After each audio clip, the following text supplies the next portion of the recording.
আসসালামু আলাইকুম। Hello SSC 26-27 batch, কেমন আছো তোমরা সবাই? আশা করি তোমরা সবাই ভালো আছো, আর তোমাদের দেওয়া ভাইও অনেকটা ভালো আছি। তো তোমাদের সাথে আমার জার্নিটা শুরু হচ্ছে রসায়নের গুণগত রসায়ন অধ্যায় নিয়ে। এবং আরেকটা কথা মাথায় রাখো, এই ক্লাসে গুণগত রসায়নের একাডেমিকের সকল ধরনের কনসেপ্ট কভার করা হবে। পাশাপাশি কিছু ইঞ্জিনিয়ারিং টাইপের ম্যাথও তোমাদেরকে দেখাবো, যাতে তোমার অ্যাডমিশন নিয়ে অনেকটা হেল্প করতে পারে। তো তোমাদের সময়টা মনে হয় খুবই কম, 26 ব্যাচের জন্য 4 মাস সময়, আর 27 ব্যাচের জন্য তো অনেক সময়, তাই না? তো 26 ব্যাচ বিশেষ করে তোমাদের সময়টা খুবই কম, তাই সেই চিন্তা করে আমি খুব গুছিয়ে খুব কম সময়ের মধ্যে তোমাদের গুণগত রসায়নটা শেষ করার চেষ্টা করব। তো আমার সাথে যুক্ত থাকো, যুক্ত থাকলে আশা করি লস হবে না, লাভ ছাড়া। তো শুরু করা যাক। তো আজকে আমি গুণগত রসায়নের দ্রাব্যতা নিয়ে প্রথমে আমি আলোচনা করব। এটা হলো টাইপ 1, ঠিক আছে? তো এই দ্রাব্যতা সম্পর্কে যত ধরনের কনসেপ্ট আছে সব কিছু ক্লিয়ার করব। তো দেখো, দ্রাব্যতা। এখন চলো, দ্রাব্যতা বলতে আমরা কি বুঝি? দ্রাব্যতা হচ্ছে নির্দিষ্ট তাপমাত্রায় কোনো সম্পৃক্ত দ্রবণের ঘনমাত্রা। কি বলছি? নির্দিষ্ট তাপমাত্রায় কোনো সম্পৃক্ত দ্রবণের ঘনমাত্রাই হচ্ছে দ্রাব্যতা। তাহলে এবার শোনো, দ্রবণটা কি বলছে? সম্পৃক্ত দ্রবণ। আমি দেখো এখানে কিন্তু একটা পাত্র এঁকে ফেলছি, আর পাত্রের মধ্যে যেগুলো দেখতে সেটা হচ্ছে পানি। আর এখানে একটা ইয়ে আছে, তোমার চামচ আছে, চামচের মধ্যে ধরো চিনি আছে। কি আছে? চিনি। তো দেখো, এই পাত্র সম্পর্কে 3টা টার্ম আছে। 3টা টার্ম কি কি এখানে লিখি। এক, দ্রব, যার ইংলিশ নাম হচ্ছে সলিউট। আরেকটা টার্ম হচ্ছে দ্রাবক,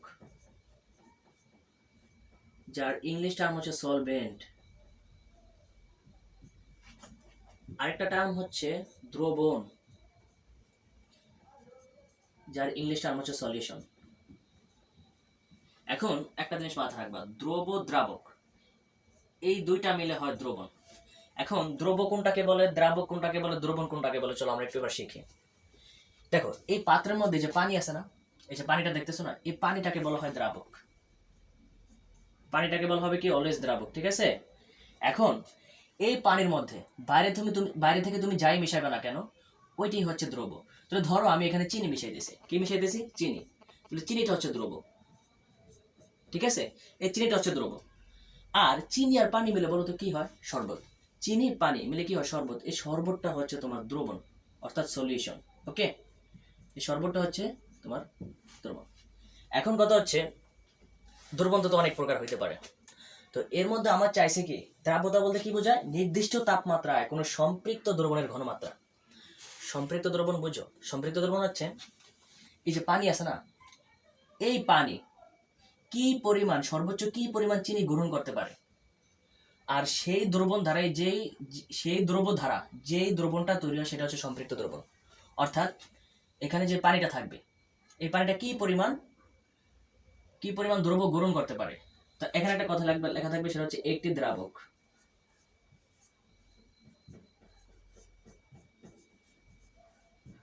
সর্বোচ্চ যে পরিমাণ দ্রব গ্রহণ করতে পারে, যে পরিমাণ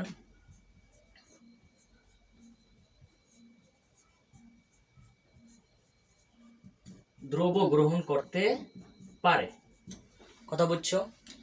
একটি দ্রাবক সর্বোচ্চ যে পরিমাণ দ্রব গ্রহণ করতে পারে, অর্থাৎ এই পানিটা এখানে সর্বোচ্চ পরিমাণ একটা দ্রব গ্রহণ করবে, করার পরে দেখবা আর গ্রহণ করে পারতেছে না। তারপরে যদি আমি অতিরিক্ত কিছু মিশাই, সেটা কিন্তু এখানে দানা আকারে জমা থাকবে।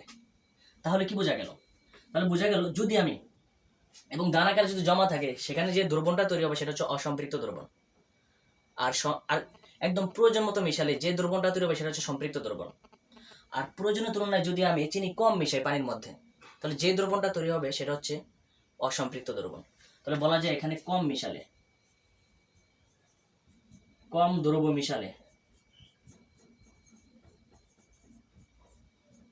দ্রব মিশালে যে দ্রবণটা পাওয়া যাবে সেটা হচ্ছে অসম্পৃক্ত দ্রবণ।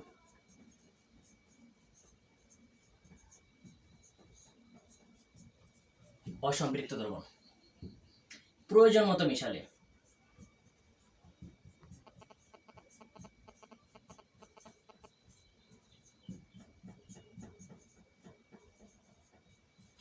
প্রয়োজন মতো মিশালে সেটা হচ্ছে সম্পৃক্ত দ্রবণ। আর প্রয়োজনের তুলনায় বেশি মিশালে তাহলে কি হবে বলতো? অদক্ষেপ পড়বে না, তাহলে সেই অদক্ষেপটা হবে কি দ্রবণ? অতিরিক্ত। প্রয়োজনের তুলনায় বেশি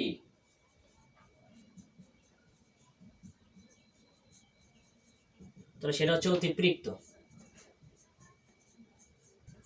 ওকে, তাহলে দ্রবণ তিন প্রকারের: সম্পৃক্ত, অসম্পৃক্ত, অতিরিক্ত। ওকে, এখন আশা করি তোমরা দ্রাব্যতা সম্পর্কে মোটামুটি বুঝছো যে দ্রাব্যতা জিনিসটা কি। দ্রাব্যতা হচ্ছে নির্দিষ্ট তাপমাত্রায় কোনো সম্পৃক্ত দ্রবণের ঘনমাত্রা, অর্থাৎ একটি দ্রাবক যে পরিমাণ দ্রব্য গ্রহণ করতে পারে তার দ্বারা যে দ্রবণটা পাওয়া যায় সেটি হচ্ছে সম্পৃক্ত দ্রবণ। তার থেকে যদি আমরা বেশি পরিমাণ চিনি মিশাই তাহলে পাত্রের তলায় ত্বরণ হিসাবে জমা থাকবে, তাহলে সেটা হচ্ছে অতিরিক্ত দ্রবণ। আর যদি প্রয়োজন মতো মিশাই, অর্থাৎ পাত্রের তলায় ত্বরণ হিসাবে জমা থাকবে না, একদম সর্বোচ্চ যে পরিমাণ দ্রব্য গ্রহণ করতে পারবে সেটা হচ্ছে সম্পৃক্ত দ্রবণ। আর যদি প্রয়োজনের তুলনায় যদি কম মিশাই তাহলে সেটা হচ্ছে অসম্পৃক্ত দ্রবণ। তাহলে এই গেল তিনটা টার্ম। তো এইবার চলো দ্রাব্যতা সম্পর্কে আমরা আরেকটু বিস্তারিত জানবো। দ্রাব্যতা সম্পর্কে তো দেখো, এটা একটু মুছে ফেলি।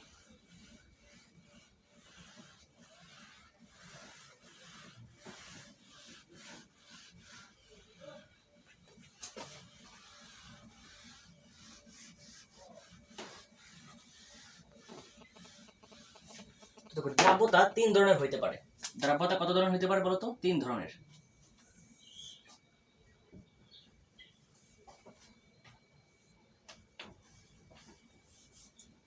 দ্রাব্যতা তিন ধরনের হইতে পারে। একটা হচ্ছে গ্রাম বাই 100 গ্রাম এককে। দ্রাব্যতা হইতে পারে গ্রাম বাই 100 গ্রাম এককে, অর্থাৎ দ্রাব্যতা তিন প্রকার হইতে পারে গ্রাম বাই 100 গ্রাম এককে।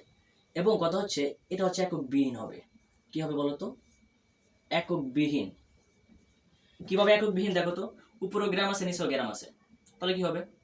গ্রামে গ্রামে কাটাকাটি গেলে তো একক বিহীন। হ্যাঁ, এই দ্রাব্যতা হইতে পারে তোমার গ্রাম পার লিটারে, গ্রাম পার লিটার এককে। এই দ্রাব্যতা হইতে পারে মোল পার লিটার এককে।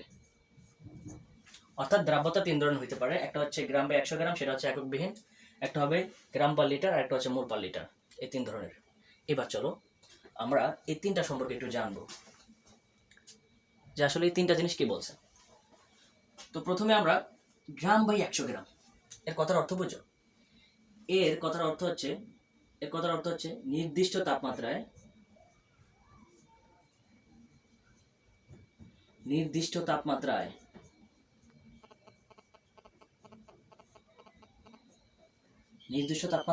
100 গ্রাম দ্রাবকে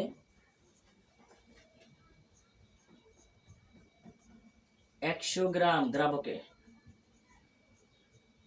যত গ্রাম দ্রবীভূত থাকে, যত গ্রাম দ্রবীভূত থাকে, ঠিক আছে? তো নির্দিষ্ট তাপমাত্রায় 100 গ্রাম দ্রাবকে যত গ্রাম দ্রবীভূত থাকে। তো চলো আমরা একটা উদাহরণ করে ফেলি, এখানে তিনটা ভাগ করে ফেলি। একটা উদাহরণ হচ্ছে, আমি তোমাকে বললাম 50 ডিগ্রি সেলসিয়াস তাপমাত্রায়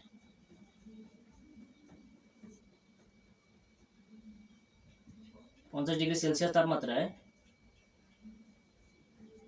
NaCl এর দ্রাব্যতা, অর্থাৎ সোডিয়াম ক্লোরাইড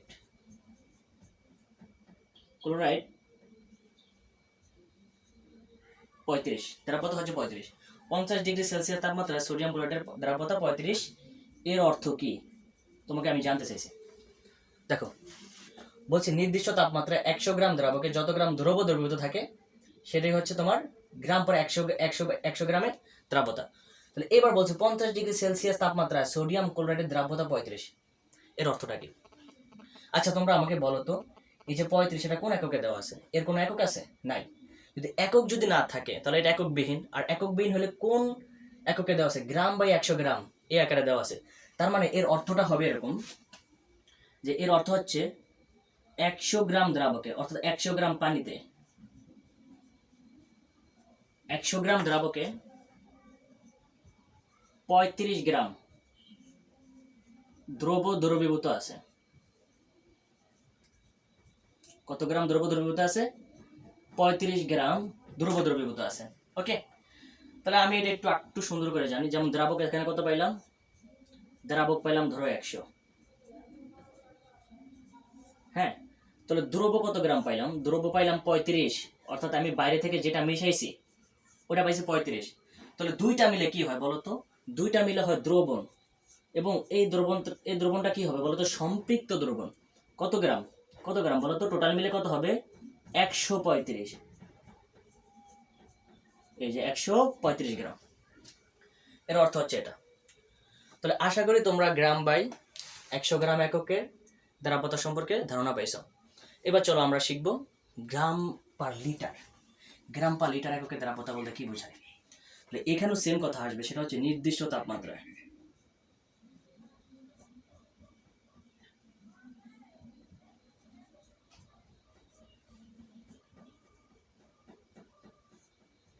নির্দিষ্ট তাপমাত্রায় 1000 মিলিলিটার অথবা অথবা অথবা 1 লিটার দ্রবণে যত গ্রাম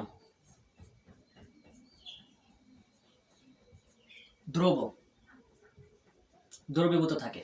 কথার অর্থ বুঝছো? দেখো, গ্রাম পার লিটার, পার লিটার কথার অর্থ হচ্ছে 1 লিটারে 1 লিটার দ্রবণে যত গ্রাম দ্রবীভূত থাকে। এখন দেখো তো এটার মধ্যে পার্থক্যটা কি? এখানে আমি বলছি, দেখো এখানে বলছি 100 গ্রাম, আর এখানে হচ্ছে 1000 মিলিলিটার, একটা পার্থক্য। এখানে বলছি দ্রাবক, অর্থাৎ শুধু পানির কথা বলছি, কিন্তু এখানে বলছি 1 লিটার দ্রবণ, এখানে কিন্তু দ্রবণের কথা বলছি। তাহলে দেখো, গ্রাম by 100 gram R gram per litre, এর ভিতরে দুইটা পার্থক্য আছে। এখানে হচ্ছে 100 গ্রাম দ্রাবকে, আর এখানে হচ্ছে 1000 মিলিলিটার দ্রবণে, অর্থাৎ 1 লিটার দ্রবণে। এই জিনিসটা কিন্তু মাথায় রাখবা, গ্রাম বাই 100 আর হচ্ছে গ্রাম পার লিটার, এই দুটার ভিতরে একটা পার্থক্য আছে। তাহলে দেখো, আমি যদি এবার তোমাকে বলি যে 50 ডিগ্রি সেলসিয়াস তাপমাত্রায়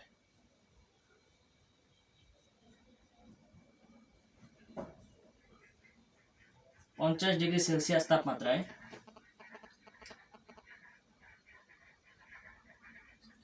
সোডিয়াম ক্লোরাইডের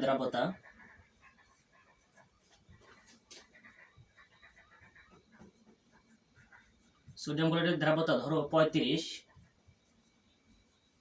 গ্রাম পার লিটার, অর্থ কি? এর অর্থ তোমাকে আমি জিজ্ঞাসা করছি। এর অর্থ কি হবে বলো তো? এর অর্থ হবে লিটার, 1 লিটার। 1 লিটারে কত হয়? 1000 মিলিলিটার। 1000 মিলিলিটার দ্রবণে, এর অর্থ হচ্ছে 1000 মিলিলিটার দ্রবণে 1000 মিলিলিটার দ্রবণে 35 গ্রাম দ্রবীভূত আছে।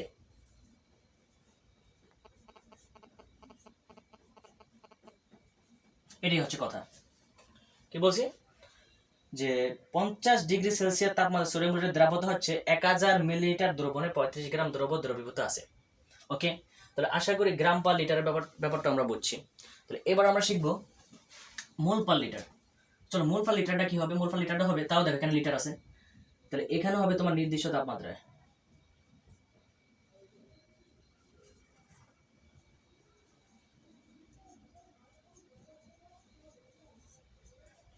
নির্দিষ্ট তাপমাত্রায় 1 লিটার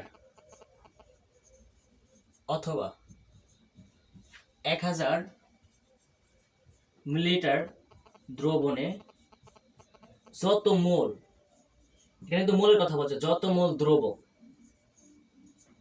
দ্রবীভূত থাকে, তাই না? যত মোল দ্রবীভূত থাকে। মোল পার লিটার কথার অর্থ হচ্ছে নির্দিষ্ট তাপমাত্রায় 1 লিটার অথবা 1000 মিলিলিটার দ্রবণে যত মোল দ্রবীভূত থাকে। তাহলে দেখো, যত মোল দ্রবীভূত থাকে বলছে, তাহলে আমি এখানে আরেকটা, যেমন আমি তোমাকে এখানে একটা উদাহরণ দিই, যেমন 20 ডিগ্রি সেলসিয়াস তাপমাত্রায়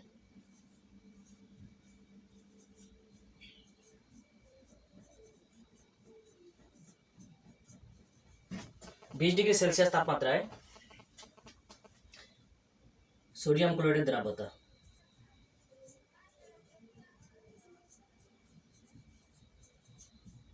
সোডিয়াম ক্লোরাইডের দ্রাব্যতা 0.3 মোলার। 0.3 মোলার বলতে কি বোঝায়? অর্থাৎ এই মোল পার লিটারকে তুমি চাইলে এখানে মোলারও বলতে পারো, এই মোলারও তুমি বলতে পারবা, কোনো সমস্যা নেই। তো এখানে 0.3 মোলার বলতে কি বোঝায়, অথবা এর অর্থটা কি?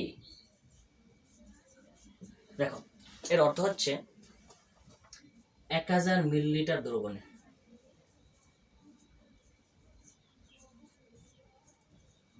1000 মিলিলিটার দ্রবণে 0.3 মোল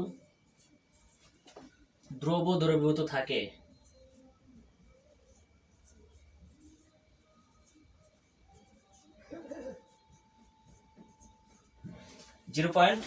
দ্রবীভূত থাকে। তাহলে আশা করি তোমরা এই ব্যাপারটা বুঝতে পারছো যে গ্রাম by 100 gram, gram per litre, তারপর হচ্ছে মোল পার লিটার, এই 3 এককে দ্রাব্যতা কত হইতে পারে, এই 3টা আমি তোমাদেরকে খুব সুন্দর করে বুঝাইছি। তো দেখো তোমরা এগুলো ঠিকঠাক মতো উঠাও। তো আশা করি এই ব্যাপারটা বুঝতে পারছো। এখন এই রিলেটেড তোমাদেরকে এখন আমি কিছু ম্যাথ করাবো, ঠিক আছে, যাতে কনসেপ্টটা আরো সুন্দর করে ক্লিয়ার হয়ে যায়। তো এই রিলেটেড আমি কিছু ম্যাথ করাবো।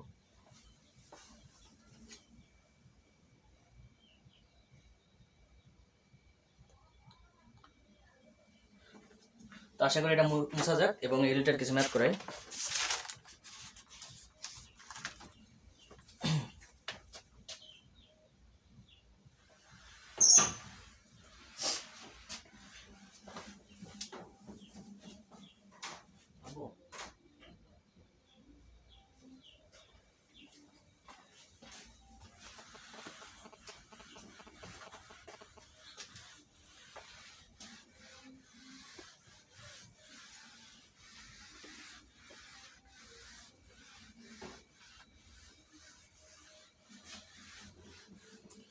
তো দেখো প্রথম ম্যাথ হচ্ছে ম্যাথ 1।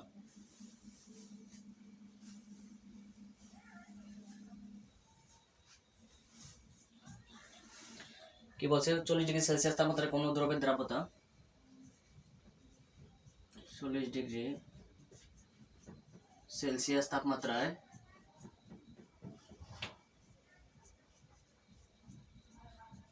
কোনো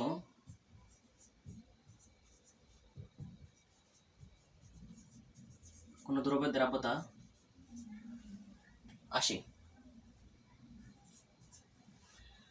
হলে ওই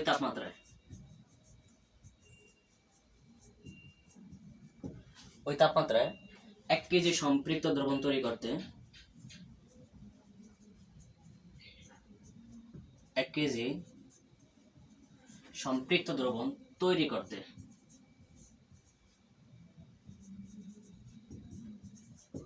1 কেজি সম্পৃক্ত দ্রবণ তৈরি করতে কত গ্রাম দ্রাবক লাগবে? কত গ্রাম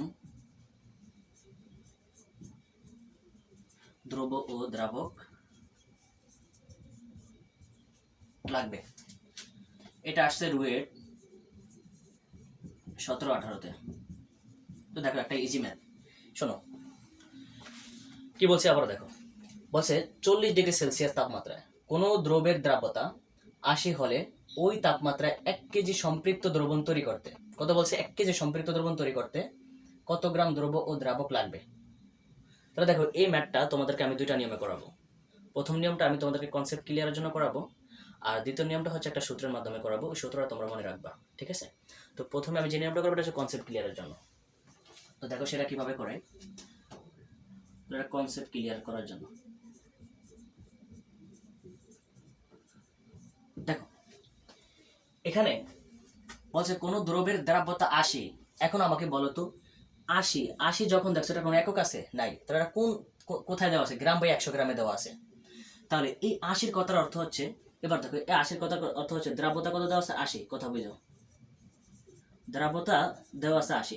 তাহলে আমার এখানে দ্রাবক কত হবে? তাহলে ধরি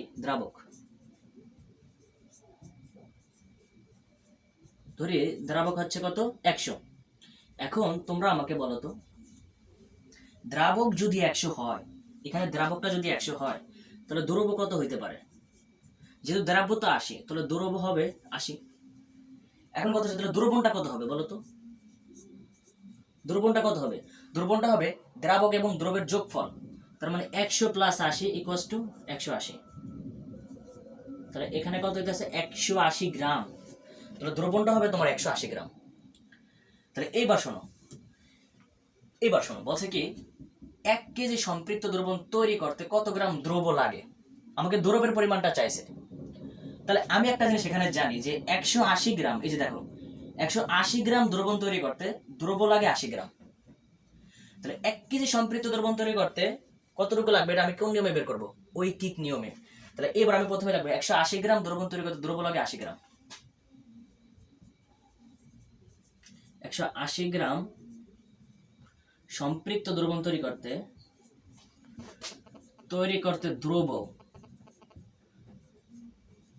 দ্রব্য 80 গ্রাম লাগে, ঠিক আছে? তাহলে আমাকে বলো তো, এখানে বলছে 1 কেজি সম্পৃক্ত দ্রবণ তৈরি করতে, তো 1 কেজি বলতে কত গ্রাম? 1000 গ্রাম। তাহলে এখানে আসি 1000 গ্রাম দ্রবণ তৈরি করতে দ্রব্য লাগবে, উপরে হবে 80, এখানে হবে নিচে হবে 180 আর এখানে হবে 1000। হ্যাঁ, এই গ্রাম, এটা তোমরা বের করবা। তো এখন তোমার এই অ্যান্সারটা ক্যালকুলেটরে ইউজ করে যেটা বের করবা সেটা হচ্ছে 444.4 গ্রাম, ঠিক আছে? এটা হচ্ছে তোমার দ্রব্যের পরিমাণটা, ঠিক আছে? তো আমার এখানে শুধু দ্রব্যটা চাই না, এখানে দ্রাবকটাও চাইছে। দ্রাবক বলতে শুধু পানি। তো আমি দ্রাবক কিভাবে বের করবো বলো তো? দ্রাবক কতটুকু লাগবে? দ্রাবক হচ্ছে টোটাল, মানে তোমার দ্রাবক হচ্ছে দ্রবণ থেকে কি করবা? দ্রবণ থেকে তোমার দ্রব্যটা বাদ দিবা। তো এখন দেখো এখানে কত কেজি? 1 কেজি সম্পৃক্ত দ্রবণ তৈরি করতে কতটুকু দ্রাবক লাগবে? তো আমার এখানে দ্রবণ খাটাইতে হবে কত কেজি? 1 কেজিটা। তো 1 কেজিতে কত গ্রাম বলো তো? 1000 গ্রাম মাইনাস। আর 1000 গ্রামের জন্য দ্রব্য কতটুকু পাওয়া গেছে? 444.44। তাহলে এইটা এখানে বসাবো, 444.44 গ্রাম। তো টোটালে কত আসলো এখানে? টোটাল যে মানটা আসলো সেটা হচ্ছে 555.56 গ্রাম, ঠিক আছে? এটা হচ্ছে তোমার দ্রাবকের পরিমাণ, অর্থাৎ পানির পরিমাণটা। ওকে, বুঝতে পারছি? এবার শোনো, এই ম্যাথটা একটা সূত্রের মাধ্যমে করা যায়। দেখো সেটা কিভাবে আমি এখানে করাই। সূত্রটা হচ্ছে এটা দ্রাব্যতার সূত্র, ডিরেক্ট। এটা তোমরা ডিরেক্ট ইউজ করবা। তো দ্রাব্যতা S equals to small m capital M minus small m into 100। এটা হচ্ছে তোমার দ্রাব্যতার সূত্র, ঠিক আছে? এই সূত্রের মাধ্যমে তুমি এই দ্রব্য আর দ্রাবকের পরিমাণটা বের করতে পারবা। তো চলো আমি এখানে স্মল m ক্যাপিটাল M এর পরিমাণটা বের করব, ঠিক আছে? তো আমি উপর দিয়ে আরেকটা লিখে দিই। এই S এর সূত্র আছে, এই দ্রাব্যতার সূত্র হচ্ছে দ্রাবক ইন্টু 100, অর্থাৎ উপরে হবে দ্রব্যের পরিমাণটা, নিচে হবে দ্রাবকের পরিমাণটা ইন্টু 100। তাহলে এই m এর পরিচয় হচ্ছে তোমার দ্রব্য, আর ক্যাপিটাল M এর পরিচয় হচ্ছে দ্রবণ। তাহলে দেখো দ্রাবক তাহলে কি বোঝা গেল? দ্রাবক হচ্ছে capital M minus small m, এটা। তাহলে এবার সূত্রের মাধ্যমে আমি কি এটা বের করতে পারি না? অবশ্যই পারি। তাহলে দেখো সেটা কিভাবে বের করতে চাই। তাহলে সূত্রটা এখানে লিখি, S equals to small m by capital M small into 100। এবার শোনো, এই S এর ভ্যালুটা দেওয়া আছে, দ্রাব্যতার মানটা দেওয়া আছে কত? 80 ইকুয়ালস টু স্মল m এর মানটাই আমি বের করতে চাই, মানে দ্রব্যের মানটা আমি বের করতে চাই। আর এখানে যে ক্যাপিটাল M বলতে কার পরিমাণটা? দ্রবণের পরিমাণটা, সেটা দেওয়া আছে। কত দেওয়া আছে এখানে? এই যে 1 কেজি। কত দেওয়া আছে? 1 কেজি। তার মানে এখানে 1000 গ্রাম বসাবো। 1000 গ্রাম মাইনাস স্মল m ইন্টু 100। এইবার শোনো তো, এটা 1 সমীকরণ 51, অর্থাৎ শুধু স্মল m এর মানটা তুমি বের করবা এই সমীকরণ থেকে। আর স্মল m এর যে মানটা তোমার বের হবে, শোনো, যে মানটা মানে দ্রব্যের যে মানটা বের হবে সেটা হচ্ছে এটা। এই যে এখানে যে অ্যান্সারটা পাইছো এটি এখানে হবে। এটা হচ্ছে ঐকিক নিয়ম, আর এটা হচ্ছে তোমার সূত্রের মাধ্যমে। তাহলে সেটা হচ্ছে 444 গ্রাম। এবার শোনো, তুমি দ্রাবক বের করতে চাও না? চলো দ্রাবকটা বের করি। দ্রাবকটা হচ্ছে capital M minus small m। এখন ক্যাপিটাল Mটা কত বলো তো? 1000 গ্রাম মাইনাস স্মল mটা কত বলো তো?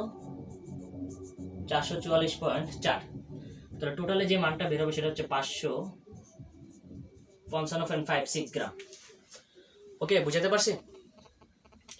তো আশা করি তোমরা এই ম্যাথটা ক্লিয়ার করে বুঝতে পারছো যে আসলে এই ম্যাথটা কোথায় কি চাইছে। সবকিছু যেন আমি সুন্দর করে বুঝাতে পারছি, এটাই। তাহলে এখানে দেখো, এই ম্যাথটা দুইটা নিয়মে করলাম। প্রথম নিয়ম হচ্ছে যে কনসেপ্ট ক্লিয়ারের জন্য, আর এখানে যে এটা যেটা আছে এটা হচ্ছে তোমাদের সূত্রের মাধ্যমে। এখন তোমরা যেটাই করো না কেন একাডেমিকে, সেটাই তোমাদের গ্রহণযোগ্য হবে। তোমরা চাইলে এই নিয়মটা করতে পারো, আর চাইলে ওই নিয়মটা করতে পারো, তোমাদের ইচ্ছা। তো আজকে এই পর্যন্তই। কালকে এই রিলেটেড আরও কিছু ম্যাথ করাবো, ঠিক আছে? কারণ এই রিলেটেড আরও অনেকগুলো ম্যাথ আছে, তোমার অ্যাডমিশন বলো একাডেমিক বলো সবগুলো করাবো। আর আশা করি তোমরা দ্বারাপথের কনসেপ্টটা ঠিকঠাক মতো বুঝতে পারছো। তো আজকে লেকচারটা এই পর্যন্তই শেষ। আল্লাহ হাফেজ।